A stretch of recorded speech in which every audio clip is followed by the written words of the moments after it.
Y aquí le hemos puesto en la imagen un formato de matriz referencial de I per C. Recuerden que en el Decreto Supremo al 050-2013 tenemos formatos referenciales para poder elaborar una matriz I per C, y en este caso es un ejemplo.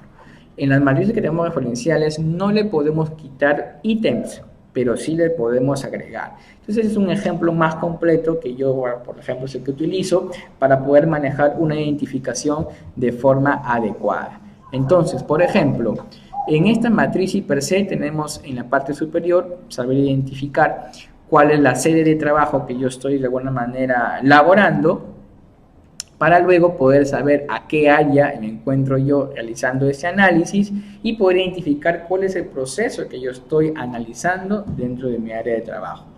Entonces, cada proceso que tenga en mi área de trabajo va a tener etapas. Cada una de estas etapas van a tener actividades. Entonces, esas actividades que yo voy a realizar van a estar enfocados a un puesto de trabajo. Entonces, no va a ser lo mismo analizar las actividades de un gerente, de un jefe, a un supervisor o un operario. Entonces, recuerden que les mencionaba, esto se aplica según al puesto de trabajo. Y eso lo vamos a identificar en nuestra matriz I per C. Luego, en la condición y tipo de actividad, vamos a poder establecer y mencionar si es una actividad rutinaria, no es rutinaria, o es una actividad de emergencia, que también la podemos considerar ahí, ¿no? Una eventualidad que pueda pasar tiene que estar mapeada y tenemos que saber qué tenemos que hacer ante un suceso que pueda ocurrir. Tenemos también lo que es la ubicación. La ubicación va a estar enfocado en poder saber esa actividad que yo estoy analizando se encuentra dentro de mi lugar de trabajo o se encuentra fuera de mi área de trabajo. Puede ser colindante, con mi vecino, ¿no? Pero está mapeada para poder yo aplicar medidas de control para prevenir la ocurrencia de accidentes. Procedencia, si es para personal propio o terceros, ¿a quién va a afectar esos aspectos? Luego colocaré los peligros y fuentes, situación o acto que estaba mencionando.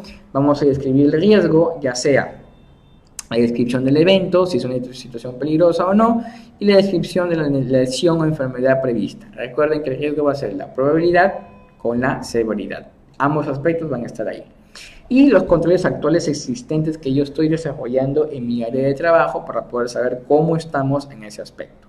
Luego vamos a poder analizar a nivel de una evaluación, que lo vamos a aplicar más adelante en detalle, de índice de exposición, índice de frecuencia, índice de procedimiento, índice de capacitación. Estos 4 índices se van a sumar y tendremos un valor de probabilidad. Después, en lo que es severidad, tendremos también una tabla que le vamos a explicar más adelante, que tenemos otro valor. Ambos valores, este valor me va a permitir saber cuál es el nivel de riesgo en el cual yo estoy enfocado. Entonces, ese nivel de riesgo va a tener una relación de descripción del nivel de riesgo y ver si es significativo o no al momento que multipliquemos el valor de la probabilidad por la severidad. Y veremos si es que es significativo o no para darle prioridad en su atención, y si no tenemos, digamos, un riesgo significativo, tenemos que aplicar medidas de control adicionales para poder eliminar hasta lo más mínimo la exposición a estos peligros, ¿correcto? Entonces, ¿cuáles son sus etapas de elaboración de esta matriz I per C? Tenemos los aspectos que consiste en lo que es la probabilidad y la severidad, lo que les estaba mencionando. El riesgo va a estar enfocado probabilidad con la severidad. Y en la probabilidad tendremos los siguientes aspectos. Uno va a ser el índice de exposición. El índice de exposición se va a referir a cuántas personas yo estoy expuestos a este peligro, ya sea 1, 2, 3, 5, 6, 100 personas. El otro índice va a ser el índice de frecuencia, que significa la frecuencia de exposición a este riesgo. Cada que cierto tiempo lo hago, semanal, mensual, diario, eso va a estar enfocado ahí. Y el otro índice va a ser el índice de control, si es que yo cuento con procedimientos o no. ¿Tengo documentado cómo hacer mi actividad? Si lo tengo o no lo tengo. Y el otro índice va a ser el índice de capacitación. Mis trabajadores están capacitados, están entrenados, saben cómo hacer su actividad. Esos 4 índices van a ser enfocados para poder saber mi grado de probabilidad. Ahora, la severidad lo vamos a poder nosotros hallar de una forma a criterio según a la magnitud de daño o lesión o enfermedad que puede repercutir este peligro en el cual estamos enfocados. Entonces, nuestro riesgo va a ser el valor que tengamos de la probabilidad por la severidad.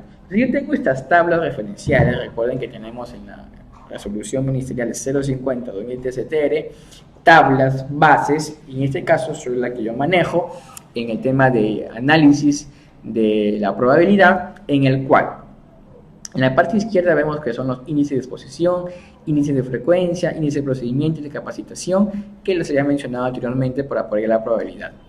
En base a cada uno de ellos obtendremos su valor. Por ejemplo, veamos el índice de exposición.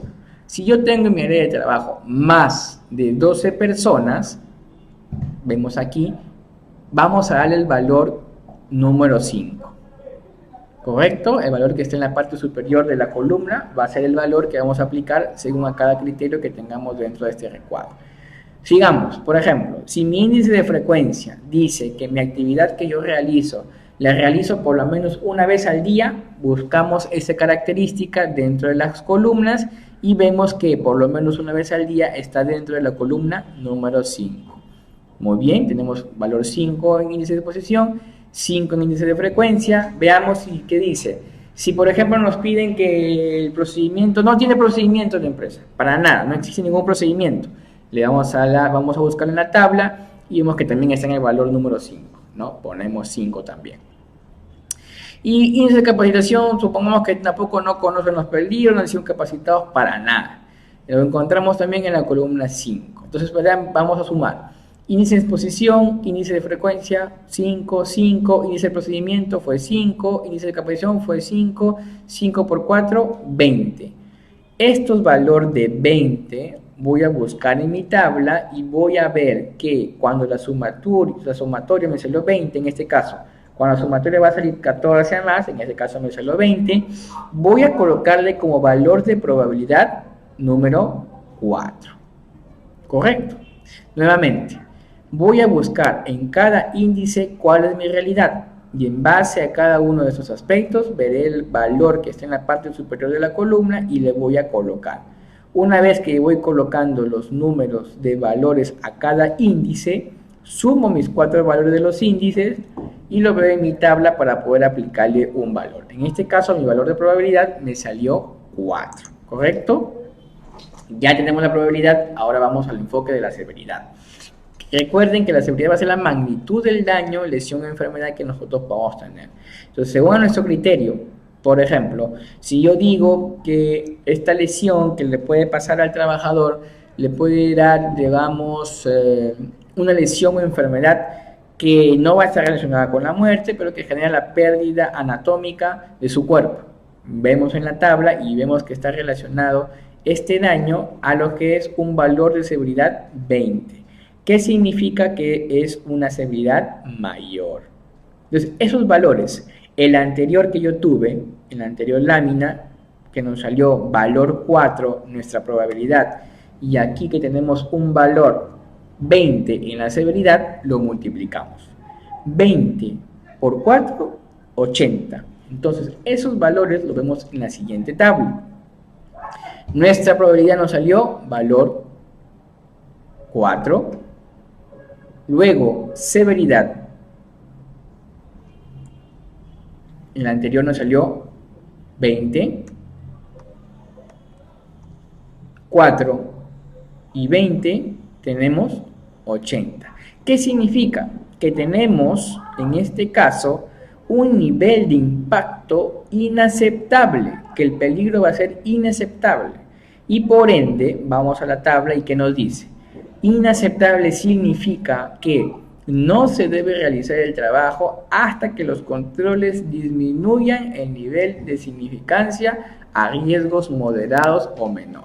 ¿Qué significa? Que esa actividad no se va a desarrollar hasta que podamos disminuir esa exposición. Por ende, vemos en la siguiente tabla que inaceptable va a ser un riesgo significativo. Así es que como nosotros podemos hallar.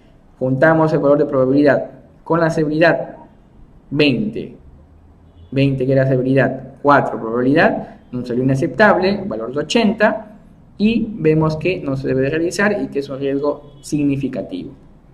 Entonces, esos valores yo los voy a llenar en mi tabla, me va a permitir tener de forma más gráfica mis valorizaciones y poder aplicar mis medidas de control de forma oportuna para poder prevenir la ocurrencia de accidentes. Pero ¿qué pasa si nosotros tenemos peligros significativos? No va a quedar ahí. Cuando tenemos los peligros significativos, tenemos que hacer una reevaluación de estos riesgos para poder aplicar medidas de control complementarias. ¿Qué quiere decir con ello? Por ejemplo, tuvimos ahí el anterior ejemplo que fue un riesgo significativo. Eso significa que tenemos que hacer una reevaluación y aplicar más medidas de control para poder disminuir la exposición a este riesgo. Entonces, llenaremos todos los aspectos de las primeras columnas, conforme lo hemos mencionado, pondremos aquí donde dicen medidas de control, colocaremos las medidas de control que yo he desarrollado hasta ese momento y agregaré medidas de control complementarias que me permitan poder disminuir la valorización del nivel de riesgo de este peligro. Por ejemplo, yo tengo acá mi actividad, pongo acá todo lo que yo había llenado y si solamente como medida de control tenía 2 medidas de control y así me salía significativo, aquí mismo voy a colocar, por ejemplo, 3 medidas más de control, ya tendríamos 5 medidas de control y en base a estas medidas de control yo voy nuevamente a sacar mis valores, mi índice de exposición, índice de frecuencia, de procedimiento, de capacitación, sumaremos, tendremos nuestro valor de probabilidad, sacaremos el valor de severidad, recuerden que según la magnitud, que es el criterio, multiplicaremos la probabilidad con la severidad, tendremos un nivel de riesgos y veremos si la descripción a qué nivel es, ¿no? Alto, ¿no? Y según a eso veremos si realmente nos salió significativo o no significativo.